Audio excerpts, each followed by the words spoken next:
My name is Sophie. My landlord thought he had all the power. He hit me with a rent increase so high it was basically an eviction notice and gave me 30 days to pay up or get out. He figured I was just another tenant he could push around.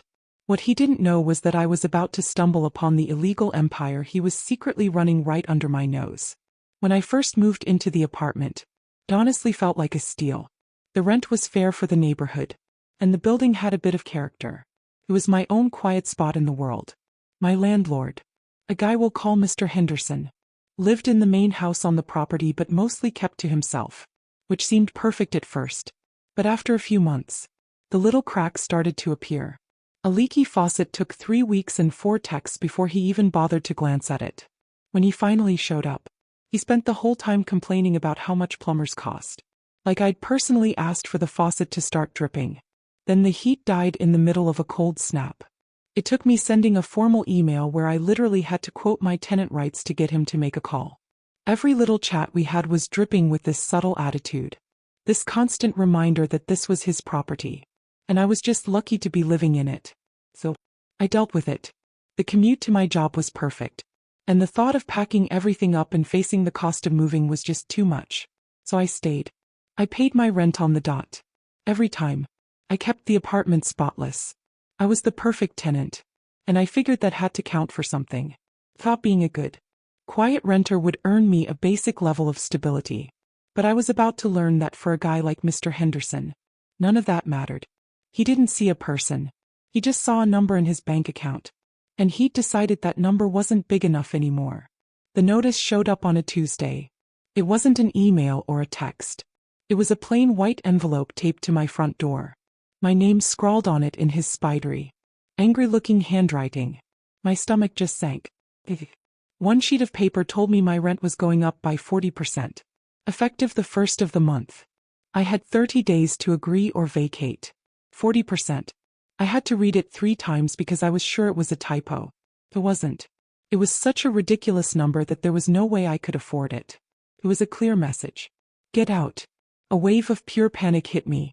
30 days? How was I supposed to find a new apartment? Come up with a security deposit and first month's rent? Pack up my entire life? And move in 30 days?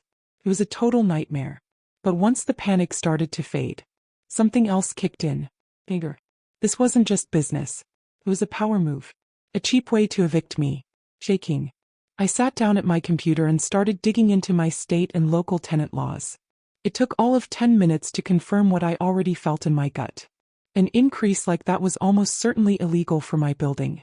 I learned about the Tenant Protection Act, which, for covered properties like mine, capped annual increases at 5% plus inflation, with a hard ceiling of 10%. Anything over that 10% mark also required a 90-day written notice. Not 30. I made sure my building wasn't exempt. It wasn't a new build or a duplex he lived in, so the law was on my side.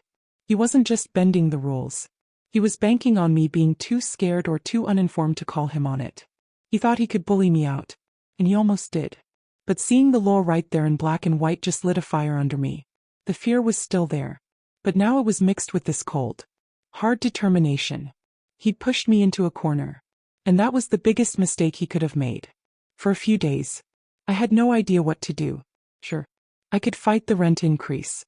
I could send a certified letter, cite the specific laws, and I'd probably win. But then what? I'd be stuck living next to a landlord who hated my guts.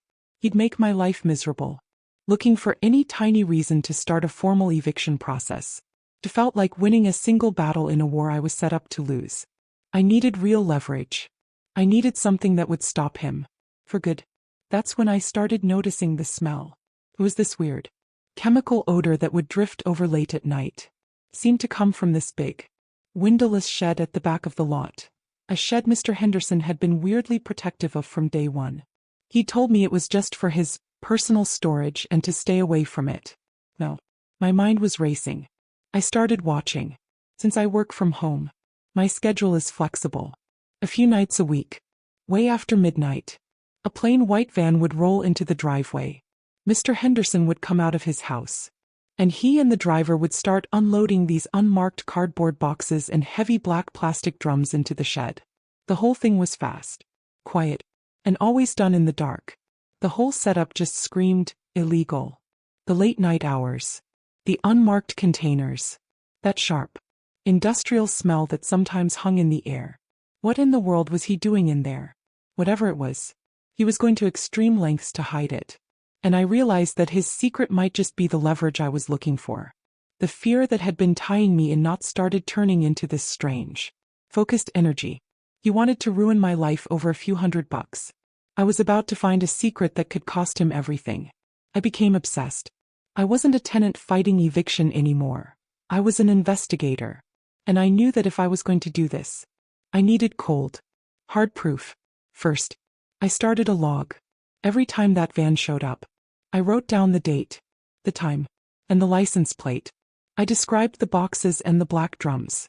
Every time I smelled the chemicals, I logged it, trying my best to describe the scent. Next, I turned to my phone's camera.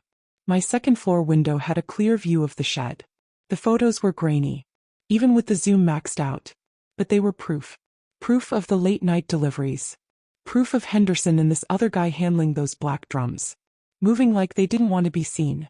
The biggest risk I took was getting a closer look. One afternoon, I knew Henderson was out, so I walked toward the back of the property, pretending to pace around on a phone call. As I got closer to the shed, that chemical smell was unmistakable.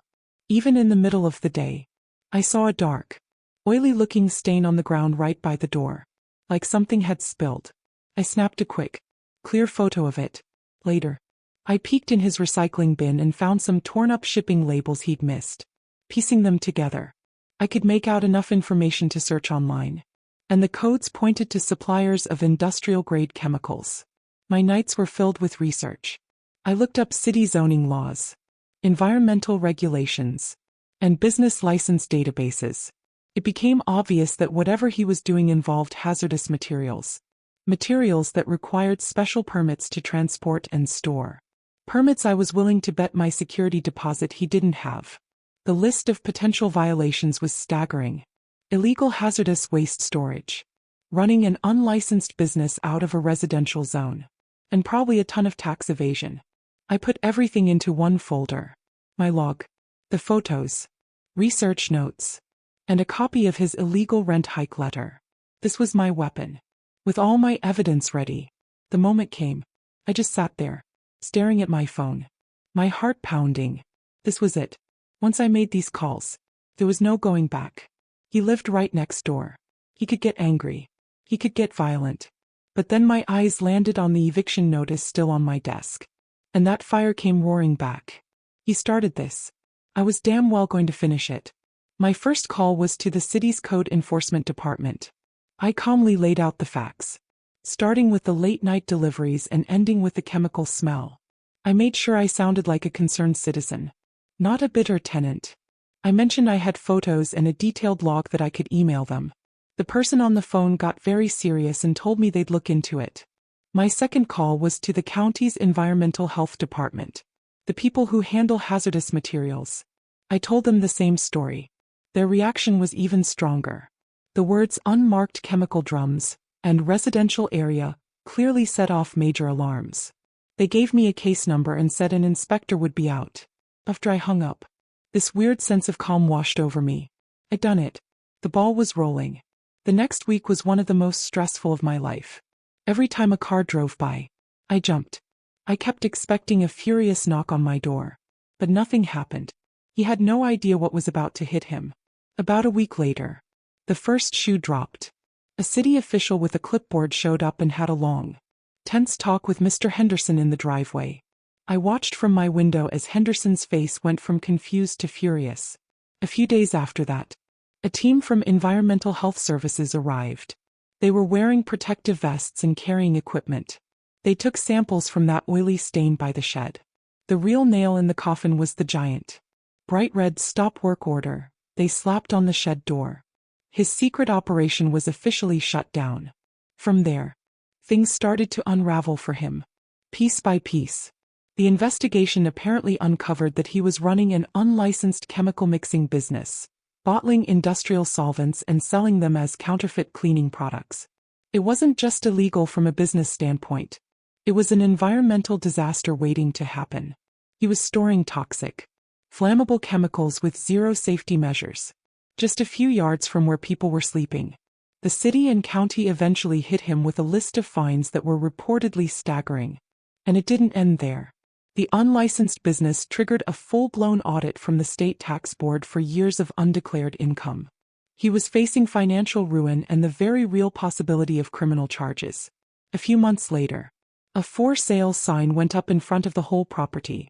He was being forced to sell everything to cover the fines and legal fees. He'd lost his entire investment. All because he got greedy and tried to bully the wrong person. I watched the moving truck haul away what was left of his life. I didn't feel sorry for him. I just felt this overwhelming sense of justice. He tried to rip away my home and my peace of mind for a little extra cash. In the end, he was the one left with nothing. A proper management company bought the property. They sent out a letter introducing themselves and confirming that all our leases would be honored.